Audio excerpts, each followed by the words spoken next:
ऐसे। हाँ हाँ, जी। निगम निगंठनाथ पूत किसको बोलते हैं? जैन का है कि सर ये बुद्ध को बोलता है? अब ये आया है त्रिपिटक में कि निगंठनाथ एक पूत थे जिनके बहुत सारे लोग शिष्य रहते थे, तो उन लोगों को बड़ा शायद कष्ट इस होता था। इंस्क्रिप्शन में वो वर्ड है। शायद इससे ये हो सकता है कि बुद्धिस्ट राजा का ही इंस्क्रिप्शन हो, जो ये प्रचार कर रहे हैं अरे हिंदू राजा का। एक एक बात बताइए कि अगर उसमें सनातन धर्म होता तो आधा म क्यों लिखा होता? अगर किसी ब्राह्मणिज्म का होता तो सबसे पहले तो धम्म लिपि में नहीं लिखा होता, या जो भी इनकी देवनागरी है उसमें लिखा होता। दूसरी बात कि वो सीधे फिर धर्म लिखता ना, तो आधा म क्यों लिख रहा है वो? भाई धर्म में अधर्म में क्या अंतर होता है, आप ही बता दीजिए मुझे। धर्म जो होता है वो सर ब्राह्मणिकल सिस्टम वाले यूज करते हैं, धम्म तो बुद्धिस्ट लोग यूज करते हैं। द रूल एक ऑफ और नेचर मतलब मुझे होता लगता है है, सर। हाँ, तो एक और इसका मतलब है, पहले सीधे सीधे धम लिखा जाता था, उसके बाद से आधा म ऊपर आधा आया, धम आया,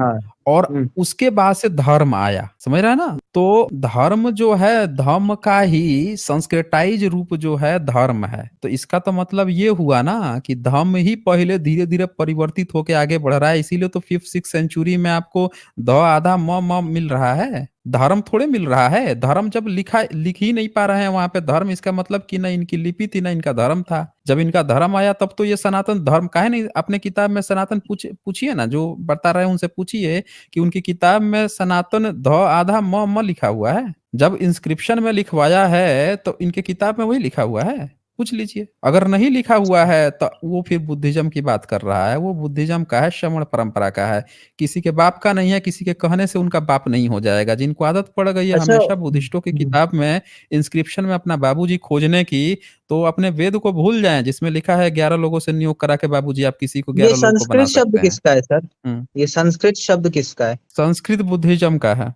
ये संस्कृत वर्ड भी आता है सर, ये 4th सेंचुरी के किसी इंस्क्रिप्शन में। हाँ, बुद्धिस्ट Fifth, fourth। बुद्धिस्ट का है ये, बुद्धिस्ट का है ये। ये भी दिखा के प्रचार करते हैं, देखो हमारी भाषा का उस टाइम पे भी वर्चस्व था। हाँ तो बता देना इनका वर्चस्व था तो फाहियान और जो ह्वेन सॉन्ग और इत्सिंग आए थे वो काहे संस्कृत पढ़ रहे थे नालंदा विश्वविद्यालय में, बता देंगे फिर। और सर ये संस्कृत हम्म। जो शब्द है दरअसल संस्कृत कहा जाता था पाली प्राकृत हाइब्रिड को, पाली प्राकृत हाइब्रिड को कहा जाता था संस्कृत, और आज का जो संस्कृत है इसको कहा जाता है क्लासिकल संस्कृत। ब्लेज प्लेज जी, आप सुन पा रहे हैं? मुझे सर हाँ जी। अजय हाँ। सर, मुझे दो डाउट अरे और एक भी है सर। मिनट, हंस हंस हंस, एक मिनट, ब्लेज प्लेज जी से जानिए। ब्लेज प्लेज जी एक बात बताइए, ये जो संस्कृत और क्लासिकल संस्कृत में क्या अंतर होता है? क्लासिकल संस्कृत जो है वो अभी अभी आई है। इसमें लिपि हम लोग जो बोलते हैं 12 खड़ी और ये सब बातें जो होती है वो क्लासिकल मतलब संस्कृत में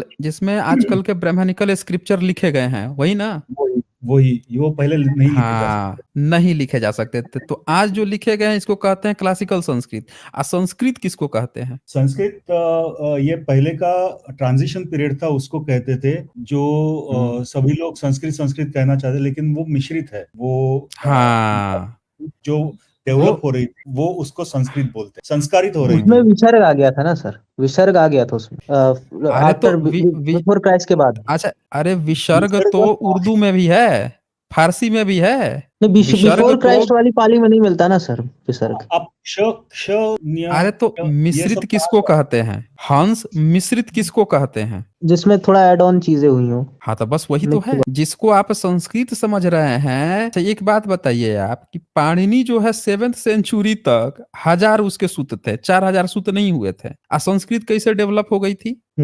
पाणिनि का 7th सेंचुरी तक वैन सॉन्ग से लेकर और वो इत्सिंग दोनों बता रहे हैं कि 1000 सूत्र है, इसको कोई कैसे काटेगा? आज की डेट में 4000 सूत्र हो गए हैं इनके, कैसे हुए हैं, कब हुए हैं? 7th सेंचुरी के बाद ही तो हुए हैं। तो संस्कृत कैसे अवेलेबल थी जब उसकी पाणिनि के व्याकरण ही कंप्लीट नहीं था 7th सेंचुरी तक? तो नहीं, वो वर्ड संस्कृत पे ही कॉपीराइट मार दिया है ना उन्होंने।